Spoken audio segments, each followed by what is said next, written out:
ভাঙন। গঙ্গা নদীর ভাঙন পশ্চিমবঙ্গের মালদা মুর্শিদাবাদের নিত্য নৈমিত্তিক ঘটনা।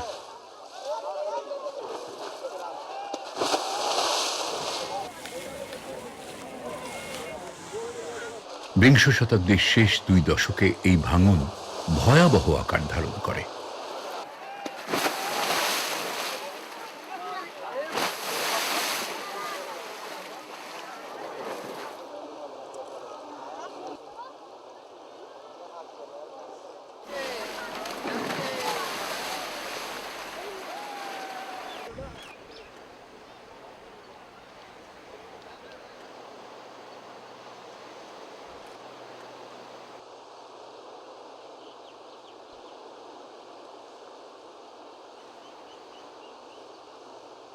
মালদা জেলার মানিকচক, কালিয়াচক 2 এবং কালিয়াচক 3 ব্লকের 66টি মৌজা সম্পূর্ণ বা আংশিকভাবে তলিয়ে গেছে গঙ্গা গর্ভে।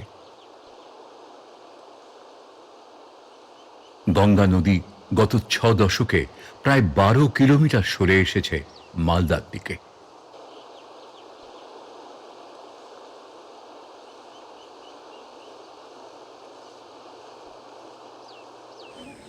বর্ষার শুরুতে বা শেষের দিকে হঠাৎই ভাঙন শুরু হয়।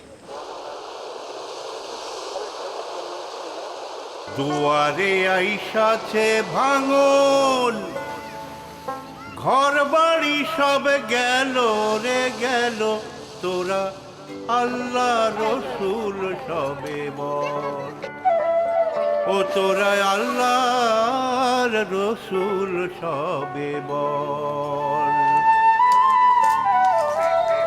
দুয়ারে আইসাছে ভাঙন, ঘর বাড়ি সব গেল রে গেল, তোরা আল্লাহ রসুল সবে বল, ও তোরা আল্লাহর রসুল সবে বল।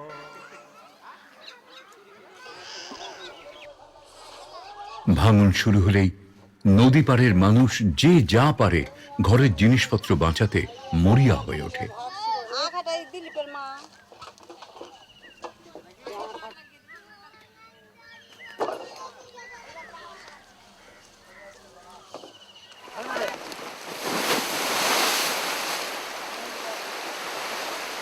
নদী যত এগিয়ে আসে দুর্গত মানুষ ভিটেমাটি ছেড়ে পালায়, সঙ্গে ঘরের জিনিসপত্র, গরু ছাগল থেকে ঘরবাড়িও ভেঙে নিয়ে যায়।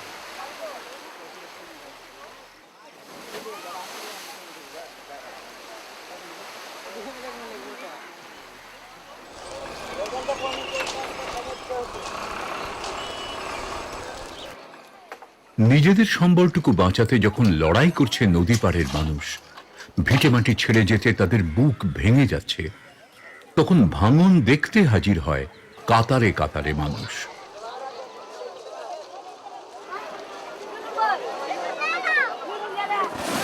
প্রাকৃতিক উন্মাদনার উত্তেজনার মজা উপভোগ করতে আসা উৎসাহীরা যেন মেলা বসিয়ে দেয় নদীর পাড়ে।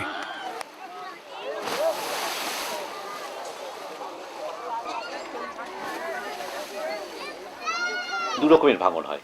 একটা হচ্ছে নদী যখন জল বাড়ছে সে বাঁকের মুখে নিচের বালিটাকে ক্ষয় করে। এই যে ক্ষয় করছে, ওপরের যে পলিস্তরটা সেটা অনেকটা ঝোলা বারান্দার মতো তখন থাকে। এই একটা নির্দিষ্ট পরিমাণ ক্ষয় হয়ে যাওয়ার পর নিচের বালি, তখন ওপর থেকে ওটা ধসে পড়ে। এইভাবে নদী, এইটা হচ্ছে বর্ষার শুরুতেই ভাঙনটা।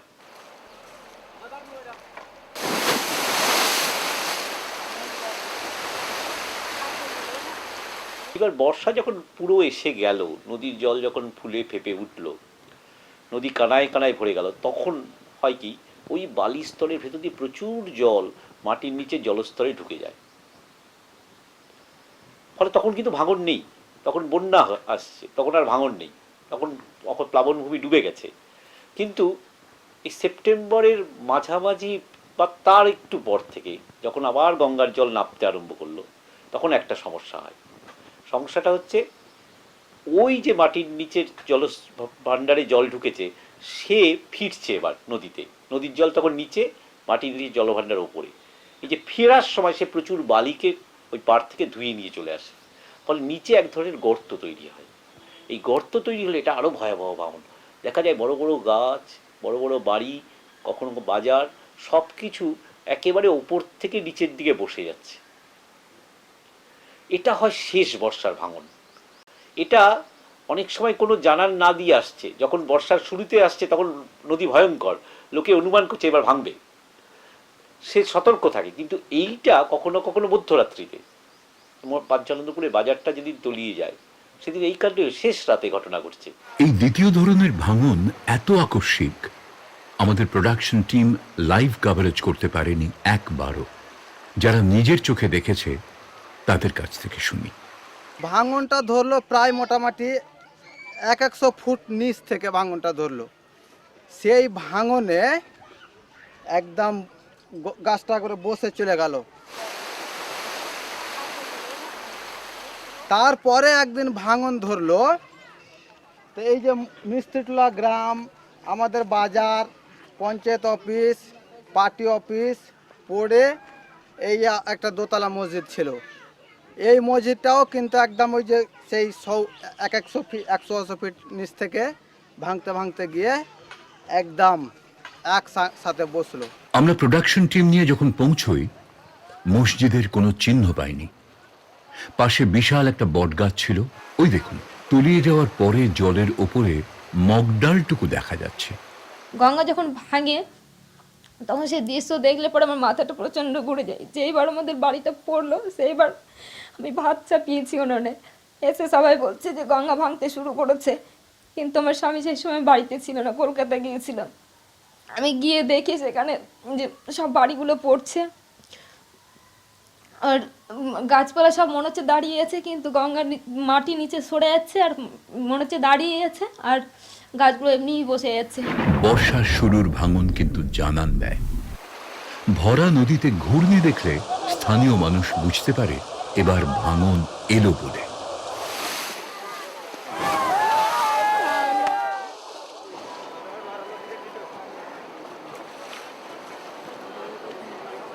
নদী পাড়ের মানুষ ঘরের জিনিসপত্র বাঁধাছাঁধা করতে শুরু করে দেয়, ঘর বাড়ি ভেঙে নেয়।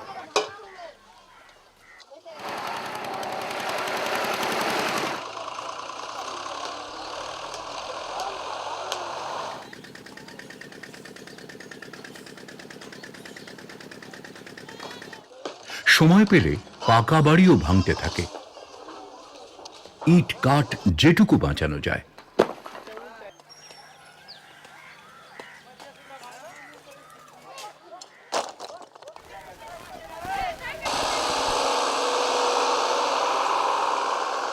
ভাঙনে ঘর বাড়ি, ধানের গোলা, গোয়াল, গৃহস্থের ভিটে মাটি থেকে বাজার ঘাট, চাষের জমি, বাগান সবই গ্রাস করতে করতে এগিয়ে আসে নদী।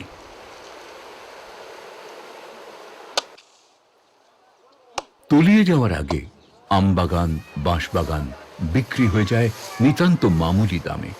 ফোড়েরা ওত পেতে থাকে, অসম্ভব ক্ষিপ্রতার সঙ্গে সাফ করে নেয় বাগান।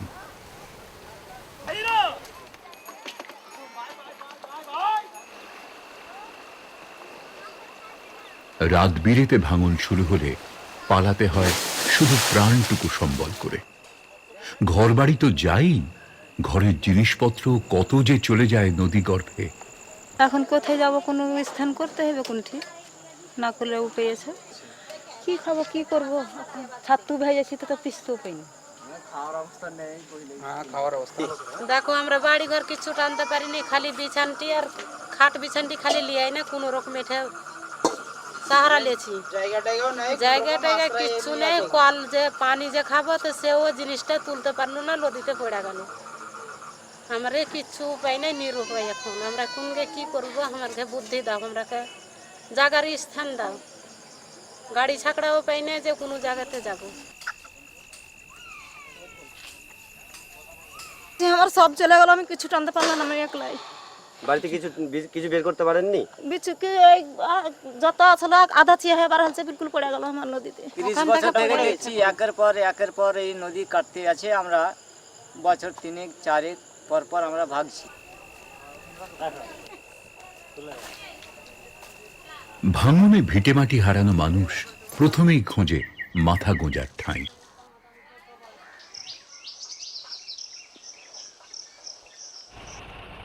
যাদের দূরে কোথাও জমি আছে তারা সেখানে চলে যায়, না হলে যে যেখানে পারে অস্থায়ী আস্তানা করে বসে পড়ে।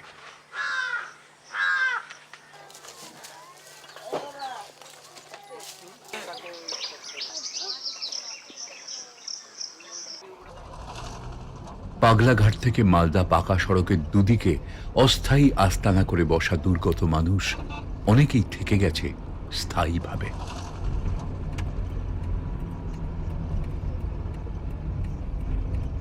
রাস্তা, বাঁধ, খাস জমি, আমবাগান, অন্যের জায়গা, এ অঞ্চলে যত্রতত্র ভাঙন উদ্বাস্তুদের ঝুপড়ি। বাপ ঠাকুরদাদার আমলে আমাদের অবস্থা বিরাট ছিল, জমি জায়গাও ভালো ছিল, নদীগর্ভে বিলীন হয়ে গেছে, বিল্ডিং ছিল আমাদের, যা কিছু ছিল সব সম্পূর্ণ নদীগর্ভে বিলীন হয়ে গেছে। বর্তমানে আমরা পরের ভিটাতে বসবাস করতেছি। আপৎকালীন সরকারি সাহায্য শুধু ত্রিপল পায় কিছু ভাঙন দুর্গত মানুষ, আবার অনেকে পায়ও না। অন্য সাহায্য আরো অপ্রতুল। আমাদের জন্য, আমাদের গ্রামের জন্য, সবার জন্য যে জামা কাপড়গুলো এসেছিল প্রধান নিজের বাড়িতে রেখে নিয়েছে। আর খিচুড়ি নিয়ে আসছে, তো এমনিতে দিচ্ছে খিচুড়ি ভালো করে, এক একদিন এমন করে রান্না করছে খাওয়া যায় না, হলুদ টলুদ বেশি দিয়ে। আবার কালকে যে বাচ্চাদের জন্য খাবারগুলো এসেছিল, পাউরুটি, দুধ, সেগুলো তো একদম লুটপাট করে নিয়েছে, আজকে আবার দেয়নি। কোনো কোনো সময় সরকারি রিলিফ ক্যাম্প হয়। যারা আপৎকালীন কোনো ব্যবস্থা করতে পারে না তারা সাময়িকভাবে ওই ক্যাম্পেই থাকে।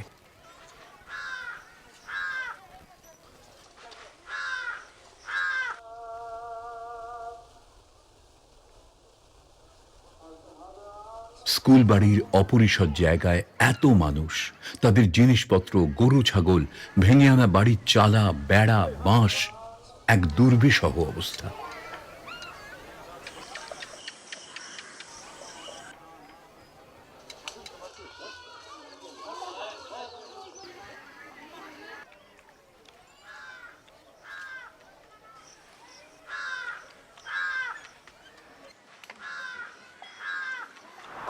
বন্যা, ঝড়, ভূমিকম্পের মতো প্রাকৃতিক দুর্যোগ বলে ভাঙন বিবেচিত হয় না, অথচ বন্যা, ঝড়, এমনকি ভূমিকম্পের পরেও মানুষ তার ভিটেতে ফিরে আসে। ভাঙন দুর্গত মানুষের সে সুযোগটুকুও নেই। জমি জিরেত, মায় ভিটে মাটি হারিয়ে প্রকৃত অর্থেই সর্বহারা, ভূমিহীন, উদ্বাস্তু ভাঙন দুর্গত মানুষেরা। মালদায় এক জনশুনানিতে মহামান্য কলকাতা হাইকোর্টের তৎকালীন প্রধান বিচারপতি কল্যাণ জ্যোতি সেনগুপ্ত মহাশয় রায় দেন, সাধারণ দরিদ্র মানুষেরা যে সরকারি সুযোগ সুবিধা পান তা ভাঙন দুর্গতদের ক্ষেত্রেও প্রযোজ্য হবে। সরকারের তরফে এই রায়কে কার্যকরী করার কোনো উদ্যোগই নেওয়া হয়নি। পঞ্চানন্দপুর থেকে কিছু দূরে সরকার থেকে একটা উদ্বাস্তু কলোনি করে দেওয়া হয়েছে। সেখানে জায়গা পেয়েছে কিছু ভাগ্যবান। 2003 সালে সরকার বাহাদুর কর্তৃক 5,000 টাকা করে 2,000 পরিবারকে দেওয়া হয়েছিল। সেটা অশোকবালা এবং গঙ্গা ভাঙন প্রতিরোধ অ্যাকশন নাগরিক কমিটির সহযোগিতায় 2 কাঠা করে জমি কিনা হয়েছিল। সেটাই প্রায় 2,000 পরিবারের বসবাস এইটা বাঙ্গিটোলা ফিল্ড অঞ্চলের গঙ্গা ভাঙনগ্রস্তদের ফিল করেন। আসলে সেবার বন্যাত্রাণের টাকা জেলা শাসক অশোক বালার বিশেষ উদ্যোগে এই ভাঙন দুর্গতরা পেয়েছিল। তারই ফল এই বাঙ্গিটোলা কলোনি।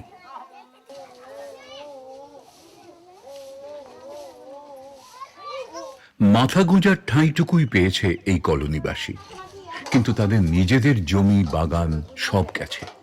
হাত দুটোই সম্বল, বদলে গেছে জীবিকা। একদা সচ্ছল বর্ধিষ্ণু পরিবার, এখানে সবাই শ্রমজীবী।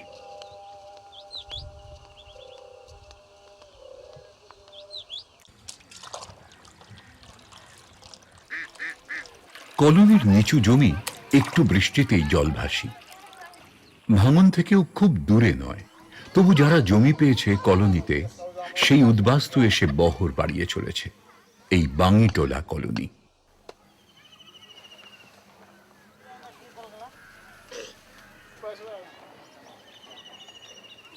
কলোনি কে পাইছে, লোক পাইছে, কিন্তু আমার পঞ্চানন্দপুরে আলাদি টোলার লোক কেউ পাইনি। যে 7 বার করে যে পড়ছি তো আমরা কেমন করে বাঁচবো, আর কাহা কোথায় পাবো টাকা যে কিনে নেবো বারবার, ফের তো আগা দিকে পড়ে যাবো।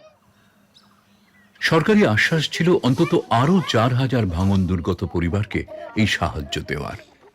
বলা বাহুল্য, তার হয়নি। ভাঙন সর্বনাশা। ভাঙনের মুখে পড়ে জমি জমা থেকে ঘর বাড়ি, বাজার, অফিস, স্কুল তলিয়ে যায়।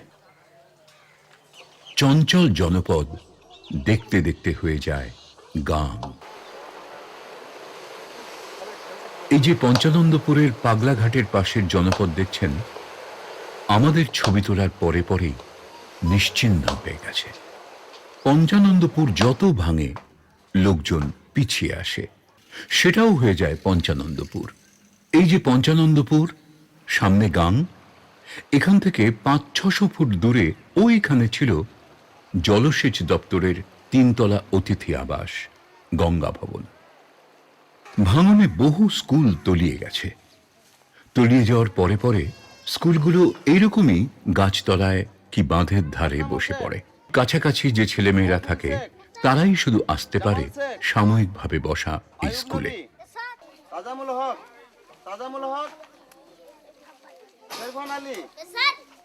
মতিটোলা, কামালউদ্দিনপুর, মহাদেবপুর, জানুটোলা, জাগিরটোলা, নসরতটোলা, হাজারবিঘি, হাজারিটোলা, পিয়ারপুর, তারপরে উমেদ হাজিটোলা, যোধকস্তুরি, 12-14খানা স্কুল, প্রাথমিক স্কুল গঙ্গাগড়ে বিলীন হয়ে গেছে। তারপর একটা এর মধ্যে হাই স্কুল আছে, আবার একটা 5 হাই স্কুল। পরে অবশ্য এই স্কুলগুলো তৈরি হয় ভেতরে এসে। 1998 সাল থেকে 2000 সাল অবধি যে ভাঙনটা হয়েছে, তাতে গোটা ঝাউবনা অঞ্চল এবং পঞ্চানন্দপুরে ব্যাপকভাবে ভাঙন হয়েছে, এবং এই দুটি অঞ্চলের প্রায় 14 থেকে 15টি প্রাথমিক বিদ্যালয় সম্পূর্ণ গঙ্গাগর্ভে বিলীন হয়ে গেছে। কিন্তু এই 15টা প্রাথমিক বিদ্যালয়ই আমরা দেখতে পাচ্ছি আমাদের এই যে বাঙ্গিটোলা অঞ্চল আছে, এই বাঙ্গিটোলা অঞ্চলে অবৈজ্ঞানিক পদ্ধতিতে যে যেখানে পেরেছে সেখানে এসে স্কুলগুলো বসেছে। কিন্তু তারপরে কি দেখা যাচ্ছে, স্কুলগুলো বসে যাওয়ার পরে সেই ভাঙনের লোকগুলো সেই স্কুলে যে যেখানে বসেছে সেখানে হয়তো স্কুল বসেনি, ফলে ভাঙনের লোকগুলো এসে বা ভাঙনের ছাত্রগুলো এসে আমাদের স্কুলে বেশি ভিড় করছে। আর তারপরে আমাদের অবস্থাটা দেখুন, স্কুলে আমাদের এত বড় একটা বিল্ডিং হওয়া সত্ত্বেও আমাদেরকে নিচে বসিয়ে রাখতে হচ্ছে।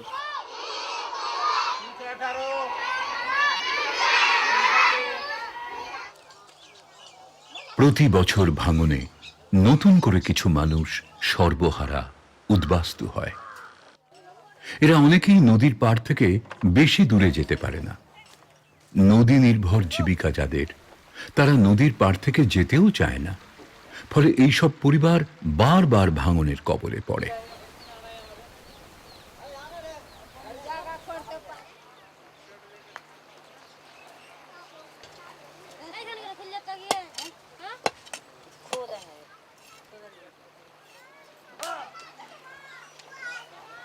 সাত 8 বার ভাঙনে পড়েছে এমন বহু পরিবার আছে। সর্বোচ্চ 17 বার ভিটেমাটি হারিয়েছে এমন পরিবারও দেখা গেছে নদী পাড়ে। তখন আমাদের অঞ্চল ছিল পরানপুর অঞ্চল, জিতনগর পরানপুর। সেই থেকে আমার এখন অবধি যেটাতে এই রিসেন্ট আগস্টে আমাদের বাজার, আমাদের পাড়া, দোতলা মসজিদ যে ভেঙে পড়লো, এইটা ভিটা ধরে 9টা ভিটাতে এখন বন্তিতে 9 বার। আমাদের বাড়িটা ছিল ছাতিনতলা গ্রামে, সেই ছাতিনতলা গ্রাম থেকে আমার হলেও 5 বার হয়ে গেছে, এইবার হলো আমার 6 বার হবে। 2001 সালে আমাদের বাড়িটা ভেঙেছে। তারপরে যে ভাঙতে ভাঙতে ভাঙতে ভাঙতে গোটা আমাদের ঝাউবনা, কাঁকড়েবাঁধা, খাসমাল ঝাউবনা গোটাটাই ভেঙে শেষ হয়ে গেছে। আমাদের জমি জায়গা কিছু নাই। একদা সচ্ছল পরিবার, বর্ধিষ্ণু পরিবার ভাঙনের ফলে আজ সর্বহারা। দলান বাড়ি, বাগান, অনেক কিছু ছিল, সব পরিবার নদীতে। আমাদের 300 বিঘা জমি ছিল, সম্পূর্ণ পড়ে গেছে। ওই কাঁকড়েবাঁধা, খাসমাল ঝাউবনা এই মজার মধ্যে সব সম্পত্তি। আগে আমাদের পূর্বপুরুষরা বিশাল কারবার ছিল, এখন আমরা নিঃস্ব ফকির। কোনো রকমে জীবিকা নির্বাহের জন্য ছোট্ট একটা মুদিখানার দোকান নিয়ে আমি বসে আছি। আগে তাহলে বাড়িঘরও আপনাদের অনেক প্রচুর মানে বিরাট অট্টালিকা ছিল এবং জমি জমাও প্রচুর ছিল। এখন আমাদের কিছুই নেই, অসহায়। আগে জমি জমাও ছিল, আমি প্রাইমারি মাস্টারি করতাম। আচ্ছা আচ্ছা, তারপর বাগান ছিল, সব গঙ্গার পড়ে গেল। সচ্ছল মানুষ জমির মালিককেও পথের ভিখিরি করেছে নদীর ভাঙন। জমি জায়গা আগে ছিল, খেতাম, গতর ছিল, সবই ছিল। এখন সব গঙ্গার ভবনে নেমে গেছে, যে এখন লোকের দ্বারে ভিক্ষা চেয়ে খাচ্ছে।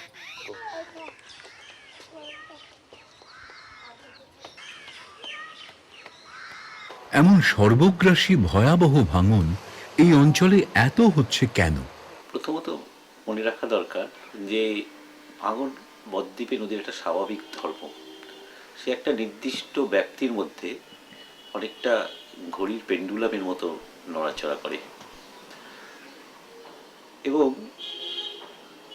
এটা সে একবার ভাঙতে ভাঙতে ভাঙতে ভাঙতে একটা নির্দিষ্ট দূরত্ব পর্যন্ত যায়, তারপরে আবার সে বিপরীত দিকে তার গতি পরিবর্তন করে।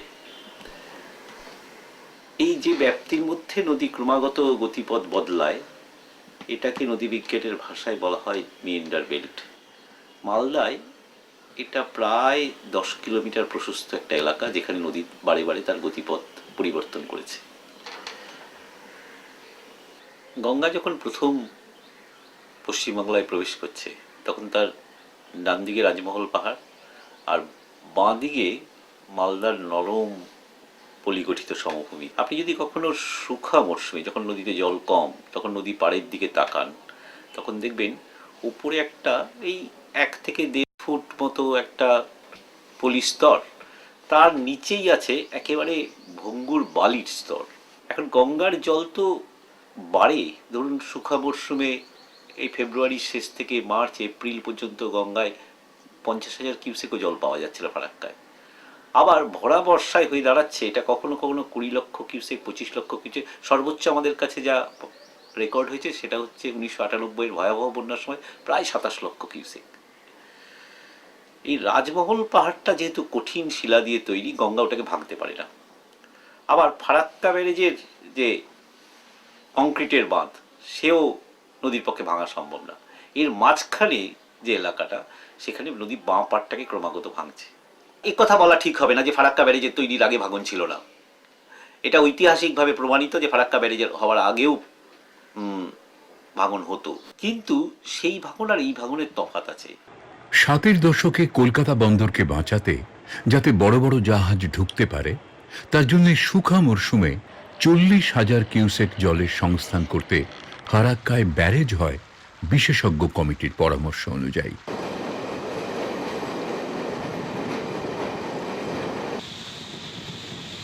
ব্যারেজ তৈরি করে ফিডার ক্যানেল দিয়ে জল পাঠিয়েও কলকাতায় গঙ্গা নদীর নাব্যতা রক্ষা করা যায়নি,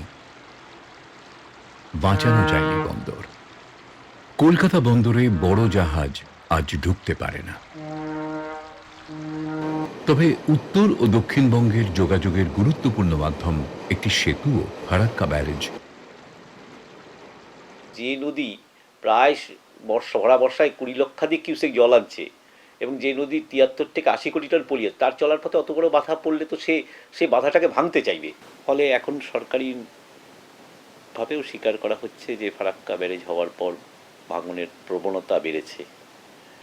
এখন তো আমরা যেটুকু নিজের অভিজ্ঞতাতে দেখছি, এই ভাঙন রুখবে না, এবং এই ভাঙনটা বিশেষ করে পদ্ধতি চেঞ্জ করে দিয়েছে ফারাক্কা ব্যারেজে।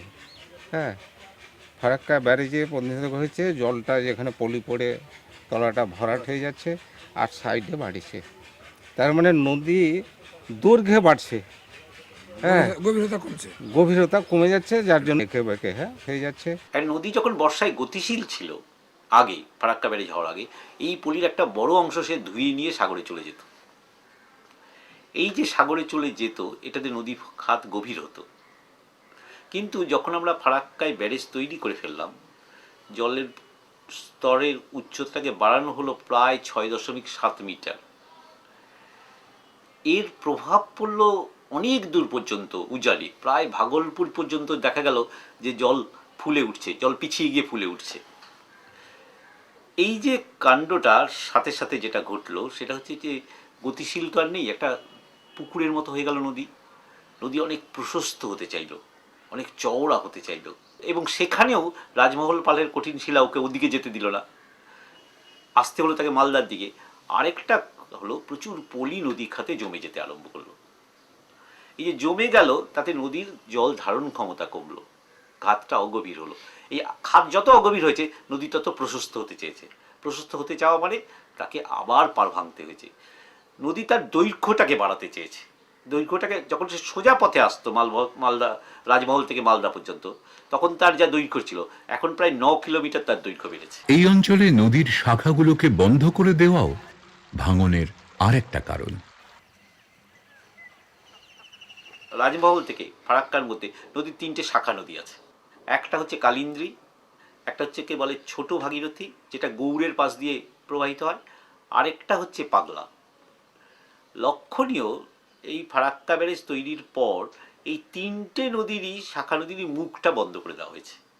এই যে মুখটা বন্ধ করে দেওয়া হয়েছে, নদীর এটা গতিশীল ভারসাম্যকে সে রক্ষা করত। বর্ষার উদ্বৃত্ত জল ওখান দিয়ে বেরিয়ে যেত।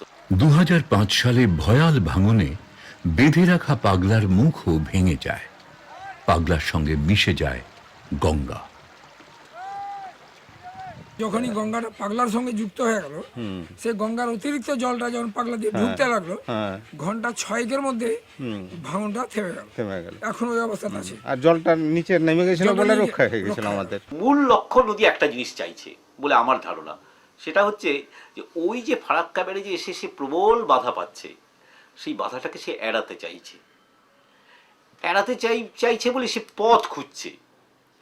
এখন আমরা আশঙ্কা করছি যে কোনো একটা ভয়াবহ প্লাবনের সময়, বন্যার সময় সে একটা নতুন পথ করে নিতে পারে। তার পক্ষে সবচেয়ে সহজ পথ হচ্ছে তার পুরনো গতিপথগুলোকে খুঁজে নেওয়া। এই অঞ্চলে নদী বারে বারে গতিপথ বদলেছে। মধ্যযুগীয় রাজধানী গৌড় ছিল গঙ্গা বা ভাগীরথীর তীরে। এই যে ধরুন ছোট ভাগীরথী বলে যে নদীটাকে আমরা বলি, সেটা সাধারণ শাখা নদী নয়।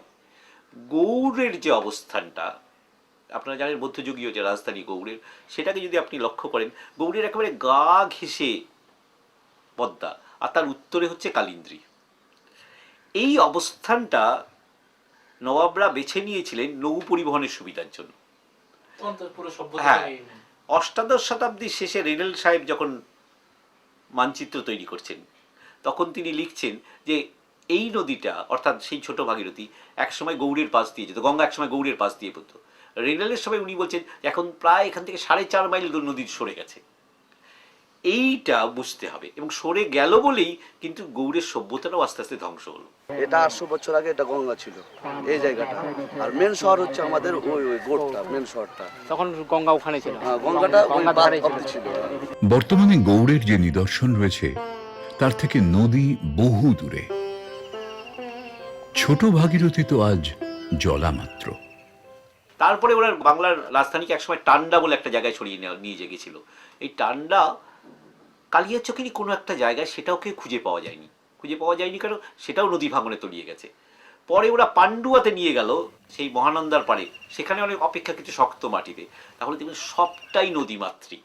নদীর গতিপথ পরিবর্তনের সাথে সাথে মধ্যযুগীয় রাজধানীটাও বদলেছে। এইটা বুঝতে হবে, এই নদীর গতিশীল ভারসাম্যের নিয়মটাকে বুঝতে হবে। সে একটা নির্দিষ্ট ব্যাপ্তির মধ্যে সে ক্রমাগত তার গতিপথ পরিবর্তন করেছে। ভাঙন ঠেকাতে সরকার প্রতিরোধের কাজ করে, মূলত কেন্দ্রীয় সরকারের টাকায় এবং পশ্চিমবঙ্গ সরকারের সেচ দপ্তরের তত্ত্বাবধানে বছরের পর বছর কাজ হয়েছে বহু টাকা ব্যয়ে।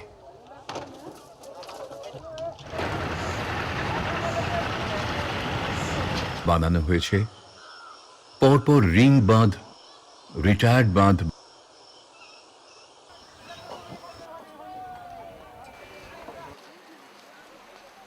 হয়েছে পাথর দিয়ে পাড় বাঁধানো। নদীর মধ্যে গড়ে তোলা হয়েছে আড়াআড়ি পাথরের প্রাচীর, যার নাম স্পার, যাতে জলস্রোত ধাক্কা খেয়ে বিপরীত দিকে চলে যায়। হয়েছে বেড বার। অনেক রকম প্রতিরোধের কাজ হয়েছে। কোটি কোটি টাকা ব্যয়ে ভাঙন প্রতিরোধের এই সব চেষ্টা বহুলাংশেই বিফলে গেছে। এটা হচ্ছে 8 মিটার বাঁধ, যে বাঁধটা গত 2 বছর আগে তৈরি করা হয়েছিল। গত 1 বছর আগে 2006-5 সেপ্টেম্বর মাসে এই বাঁধটা ভেঙেছে। তার আগেও 7ম মিটারের বাঁধ যেটা তৈরি হয়েছিল, সেই বাঁধটার মুখ ওইখানটায় দেখতে পাবেন। আর 6ষ্ঠ মিটারের বাঁধের মুখ দেখতে পাবেন আরও একটু আগে গেলে। বাঁধগুলো একটা চিহ্ন রেখেছে গঙ্গা, যেটা দেখিয়ে আমরা প্রমাণ করতে পারি যে এটা 7ম, এটা 6ষ্ঠ, এটা 5ম। প্রায়ই দেখা যায় বর্ষার আগে আগে শুরু হলো পাথর দিয়ে পাড় বাঁধানোর কাজ হলো আর বর্ষাতেই তলিয়ে গেল। গত 3 দশকে মোট 300 কোটি টাকারও বেশি খরচ করেছে সরকার, কিন্তু নদী পাড়ে গেলে কদাচিৎ যদি তার চিহ্ন দেখা যায়। 2005 সালে একসঙ্গে 26 কোটি টাকা ব্যয় করে ভাঙন প্রতিরোধের কাজ হলো। নতুন নতুন প্রযুক্তি সহযোগে বিশাল কর্মকাণ্ড। সবাই আশা করেছিল এবার নিশ্চয়ই ভাঙনকে রুখে দেওয়া যাবে। আমরা ভাবছিলাম কি ইরিগেশন ডিপার্টমেন্ট বা আরও যারা হয়তো কর্তা তারাও ভাবছিল যে নদীকে এবার আমরা আটকে দেবো। ফারাক্কারও আমি প্রতিদিন গেছি খাসমহল থেকে আর এখান থেকে ঘুরেছি, তাদের সঙ্গে এসডিও ওভারসিয়ার সঙ্গে আলোচনা করেছি। তারা কিন্তু একটা আশ্বাস দিয়েছিল যে এইবার রুখবে।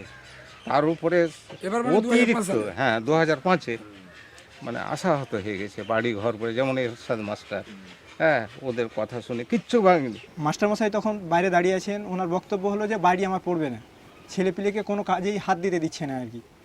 আমরা গিয়ে ওর ছেলেদের সহযোগিতা নিয়ে জোর করে সামনের যে ঘরগুলো ছিল তার টিনগুলোকে নামাতে লাগলাম। আমরা আশঙ্কা করলাম যে বাড়ি থাকবে না, আজ যেভাবে ভাঙনের গতি তাদের বাড়ি পড়ে যাবে।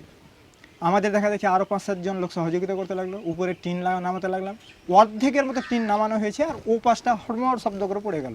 আর ওই 3-4 ঘন্টার মধ্যে ওই দোতলা মসজিদ, বাড়ি, আমার বাড়ি, আমার তো নারকেলের গাছ 9টা, ওই আশ্বাসে আর 2টো কাঁঠালের গাছ, একদম জলের এত বেশি, আর 2টো বাঁশ ঝাড়, মানে 2 বিঘার উপরে ভিটার ছিল আমার, একবারে সম্পূর্ণ।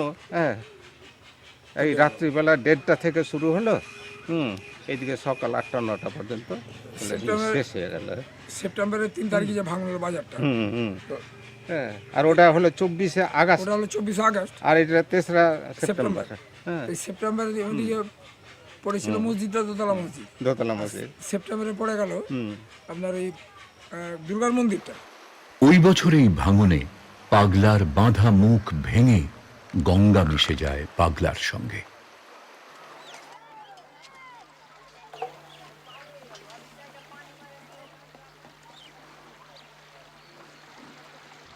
সাত তাড়াতাড়ি পাগলার মুখ আবারও বেঁধে দেওয়া হয়। ভাঙন প্রতিরোধের কাজ হয় প্রকৃত কারণ অনুধাবন না করেই। কিন্তু কেন এই অকারণ ভাঙন প্রতিরোধের কাজ? প্রীতম সিং কমিটি হয়েছিল 1980 সালে, 1996 সালে কেশকার কমিটি। দুদলই বলেছিল যে পাথর দিয়ে নদীকে বাঁধা কথা বলা হয়েছিল, এবং রাজ্য সেচ দপ্তর ইঞ্জিনিয়াররাও তার।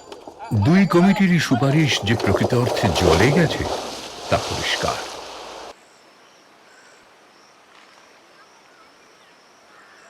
আমরা নিজের চোখে দেখেছিলাম 6 কোটি টাকা ব্যয় যখন আপনার আখরিগঞ্জে যে পাথরের দেওয়াল তৈরি হলো, সেটা যদি আমার স্মৃতি বিভ্রম না হয়ে থাকে 42 দিনের মাথায় ধ্বংস হয়ে গেছিল। বা ধরুন আমরা 99 সালে দেখেছি 5কড়িটোলা বলে একটি গ্রাম মালদায় ছিল, সেটা তলিয়ে গেছে। সেখানে 13 কোটি টাকা ব্যয় একটা স্পার তৈরি হওয়ার 20-22 দিনের মাথায় তলিয়ে যায়।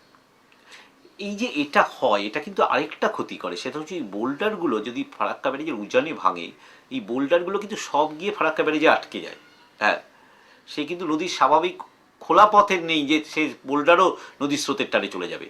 সেইটা নদীর গভীরতাকে আরও কমায় এবং নদীর জলপ্রবাহের স্বাভাবিক চলার পথে আবার বাধা তৈরি করে, যার ফলে সে পার ভাঙতে চায়। ভাঙন প্রতিরোধের কাজ তবু বছর বছর হয়। শিল্পহীন মালদা জেলায় ভাঙন একটা ইন্ডাস্ট্রি। সেচ দপ্তর, কন্ট্রাক্টর, রাজনৈতিক নেতা, অশুভ আঁতাতের অভিযোগ ওঠে। প্রশ্ন ওঠে কন্ট্রাক্টরের কাজের যোগ্যতা এবং সততা নিয়ে। কাজ যা করার কথা তা হয় না। কাজ করতে করতে তলিয়ে গেলে তো পোয়া 12। কন্ট্রাক্টর নির্ধারিত কাজের টাকা সবটাই পেয়ে গেল, সে টাকা ভাগাভাগি হয়ে যায় অনেক ওপরতলা অবধি।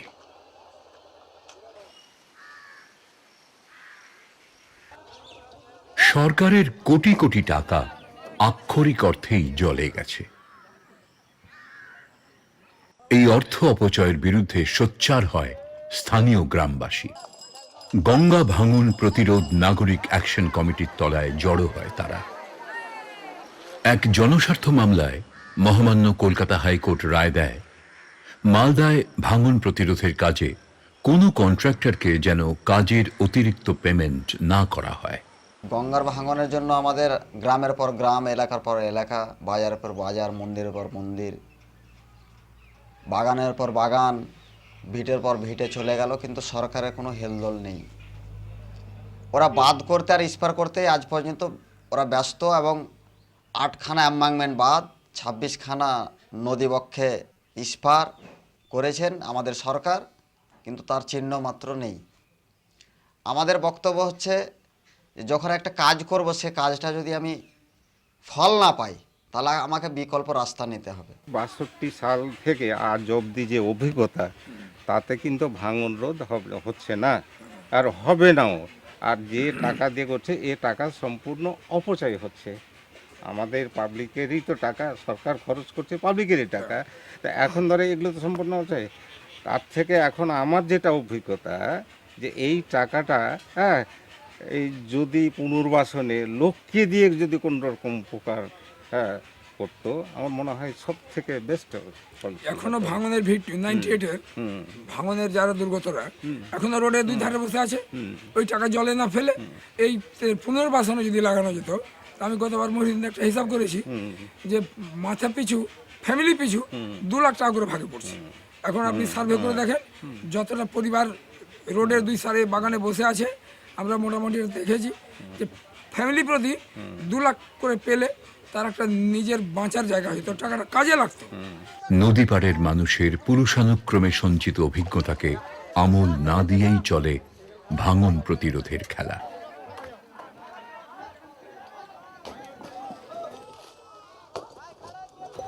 নদীর ভাঙন অনেক গভীর থেকে। বোল্ডার দিয়ে পাড় বাঁধিয়ে স্পার, বেড বার তৈরি করেও ভাঙন থামানো যায় না। ভাঙন থামে নদীর আপন খেয়ালে।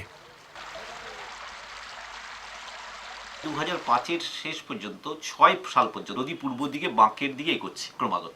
এই যে বাঁকটা সে তৈরি করলো এবং ফেলে এলো কটা, অন্তত 4টে পুরনো খাত সে ফেলে এলো। এই যে বাঁকটা সে তৈরি করলো, তারও একটা নির্দিষ্ট গতিপথ আছে, যে পর্যন্ত সে যাবে সেই পর্যন্ত গেল। গিয়ে সে দেখলো যে এই চলার পথটা তার পক্ষে খুব সুবিধাজনক হচ্ছে না। এবার সে মাঝখানের আরেকটা মিড চ্যানেলকে ধরে নিল। ফলে পঞ্চানন্দপুরের ভাঙন থেমে গেল। ঘটনাচক্রে ফারাক্কা ব্যারেজ কর্তৃপক্ষের তত্ত্বাবধানে সে বছর থেকে ভাঙন প্রতিরোধের কাজ হয়। এর সঙ্গে কিন্তু ভাঙন থামার কোনো কেরামতি নেই। নদীতে কাটতে শুরু হলো, কাটতে গিয়ে এবার আমরা বাড়িঘর ভেঙে ফেললাম, দিয়ে নদী আবার থমকে গেল। থমকে যাওয়ার ফলে আমরাও এখানে থমকে গেলাম। ভাঙাচূড়া বাড়ি আমরা বসবাস করছি এখন বর্তমানে। প্রায় 3 কিলোমিটার দূরে এখান থেকে বাড়ি ছিল আমাদের। 72 সালে আমার এই যে বাড়ি, এখান থেকে 100 মিটারের মধ্যে। 72 সালে আমরা এখানে এসেছিলাম। 2003 সালে যখন ভাঙন চলে এখানে এই জায়গাতেই পারে, আতঙ্কে ভুগছিলাম, রাতে ঘুম হতো না এই গঙ্গার গর্জনে। এখন দেখছি এদিকে গঙ্গা ভাঙছে, পার্শ্বে আমরা বাড়ি ভাঙতে শুরু করেছি। এখন দেখুন গঙ্গা এখানে 2003 সাল থেকে দাঁড়িয়ে গেছে, আমরাও ভাঙা বাড়িতে আছি। খেয়ালি গঙ্গা, সর্বনাশী গঙ্গা। ভাঙনে মানুষ হয় সর্বহারা।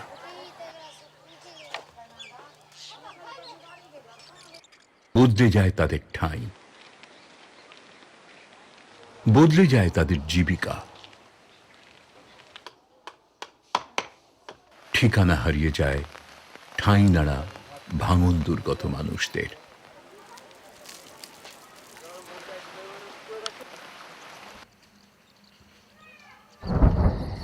বাইরে থেকে কেউ যোগাযোগ করতে চাইলে পায় না, দরকারি চিঠিপত্র পৌঁছয় না তাদের কাছে।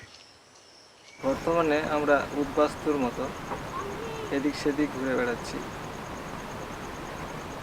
বর্তমানে আমরা এখন ঠিকানা হারিয়ে ভাঙনের মানুষ হারায় জীবনে আরো কত কিছু। ভাঙনই আমাদের জীবন হয়ে গেছে। আমি আজ চাকরি করতাম, দেখতেন আপনারা হয়তো চাকরি করতাম। আমি সিআরপিএফে মিনিস্টারে অ্যাপ্লাই করেছিলাম। অনেক ভাঙনের সময় অনেক কষ্ট করে পড়াশোনা করে রিটেনও পাস করে গেলাম।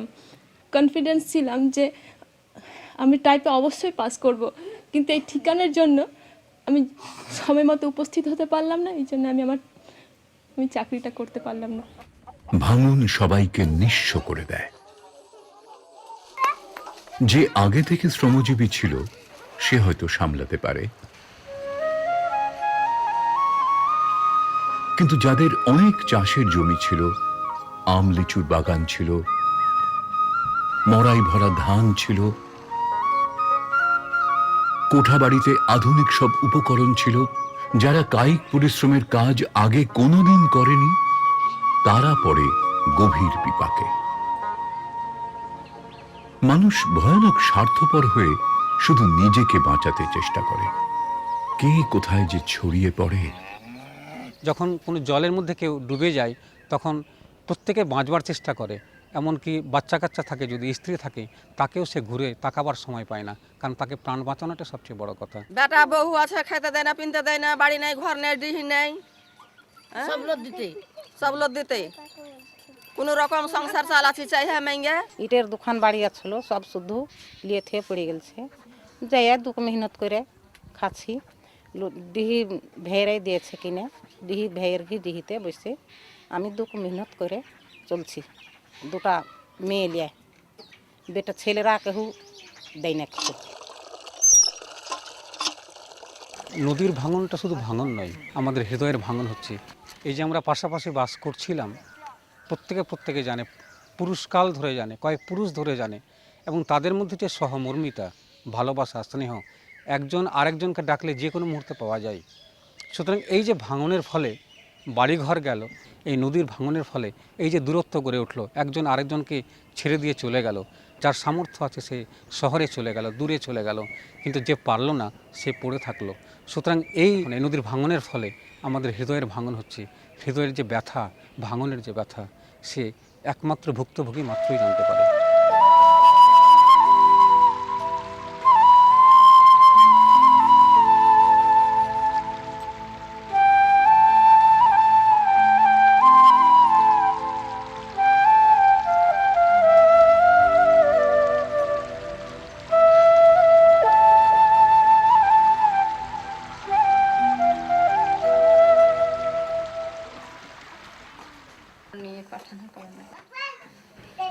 একান্নবর্তী পরিবার কে কোথায় ছড়িয়ে পড়েছে।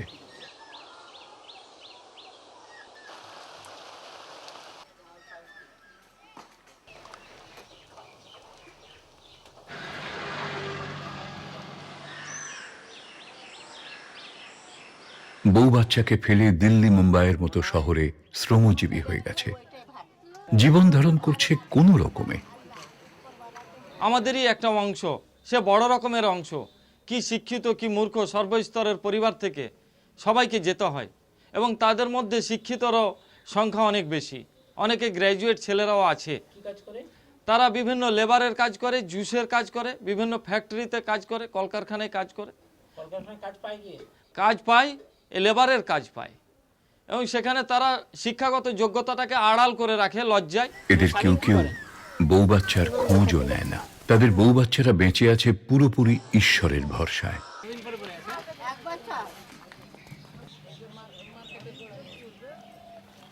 বিড়ি বাঁধার মতো সামান্য কিছু কাজ করে, উঞ্চবৃত্তি, ভিক্ষা করে। মেয়ের বিয়ে দিতেও পারে না। সরকার কোটি কোটি টাকা ভাঙন প্রতিরোধের জন্য জলে না দিয়ে যদি দুর্গতদের একটু সাহায্য করত, তাহলে হয়তো এই ছন্নছাড়া হতভাগ্যরা সমাজে মানুষের মতো বাঁচার সুযোগ পেত। তাই এদের সবার দাবি, এখানে আর নদীবক্ষে বোল্ডার না ফেলে, ইস্পার না দিয়ে, অ্যাম্বাঙ্কমেন্ট না করে, বালির বাঁধ না করে এই লোকগুলাকে এর চাইতে কম খরচে পুনর্বাসন দেওয়া হোক। এই জন্য বলছি, এরা নদীর পাড় থেকে হয়তো কখনো 500 মিটার, কখনো 700 মিটার দূরে দূরে একটা অ্যাম্বাঙ্কমেন্ট বাঁধ করে দিল, একটা ইস্পার করে দিল। 30 কোটি টাকা, কখনো 40 কোটি টাকা, কখনো 45 কোটি টাকা, কখনো 15 কোটি টাকা বরাদ্দ করে সে টাকাটা প্রতি বছর যে বছর কাজ করলো আমরা দেখেছি সেই বছরই জলে চলে যায়। এত টাকাও লাগবে না। আমরা একটা প্ল্যান দিয়েছিলাম আমাদের সরকারকে, আপনারা প্রতি বছর 500 মিটার করে জমিটা একর করে নিন, ওরই মধ্যে যে বাড়ি পড়বে, যে জায়গাগুলো পড়বে, সেই জায়গা থেকে আপনারা ওরাকে ক্ষতিপূরণ দিয়ে, পুনর্বাসন দিয়ে একটা সেফ জায়গাতে নিয়ে চলে যান। প্রতি বছর যদি 500 মিটার করে জমি একোয়ার করে, তাহলে এত টাকা সরকারের অপচয় হবে না। ঘটনা হলো প্রতি ভাঙনে নতুন করে উদ্বাস্তু সর্বহারা মানুষের সংখ্যাটা বাড়ছেই।